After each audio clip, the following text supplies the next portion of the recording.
বছরের প্রথম ভোর, তাও আবার শান্তিনিকেতনে। এই কনকনে ঠান্ডায় খেজুরের রস খাওয়ার অনুভূতি উপভোগ করলাম, আর সাথে যদি থাকে বাউল গান। আমার পাশেই আছে কোপাই নদী, রবীন্দ্রনাথ ঠাকুরের লেখা। এই যে আমাদের ছোট নদী চলে আঁকে বাঁকে, বৈশাখ মাসে যার হাঁটু জল থাকে।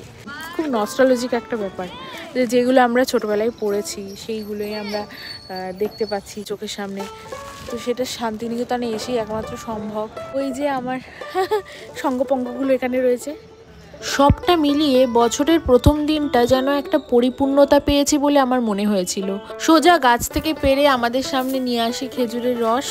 সত্যি বলতে কেমন হয় খেজুরের রস সেটাও জানতাম না। খেয়ে বুঝলাম চিনি গোলালেও বোধহয় এতটা টেস্ট হবে না। তবে হ্যাঁ, খেজুরের রসটা কিন্তু প্রচন্ড ঠান্ডা ছিল। আর ভোরবেলায় না এলে কিন্তু এই খেজুরের রসটা পাওয়া যায় না। কেন কি এই খেজুরের রসটাই ওরা জাল দিয়ে গুড় বানায়, আর তৈরি হয় খেজুর গুড় বা ঝোলা গুড়। কেমন লাগবে? সুন্দর, দারুণ দারুণ ফিলিংস। তোমরা লাস্ট কবে খেয়েছো? ও তো খাইনি, ও তো ফার্স্ট টাইম। আমার মতোই, আমারও ফার্স্ট টাইম। মনে পড়ছে না। ধাপে ধাপে জাল দিয়েই কিন্তু এরা নলেন গুড়গুলো তৈরি করে। শহরের কোলাহল ফেলে গ্রামের মনোরম পরিবেশে স্নিগ্ধতার সাথে বছরটা শুরু করলাম। সকালে খেজুর রসের পর্ব শেষ করে সন্ধেবেলা কোপাই নদীর পাড়ে বসে বাউল গানের সাথে চা চপ মুড়ি নিয়ে অসাধারণ আড্ডা। এ যেন বাঙালিয়ানার এক অনন্য অনুভূতি।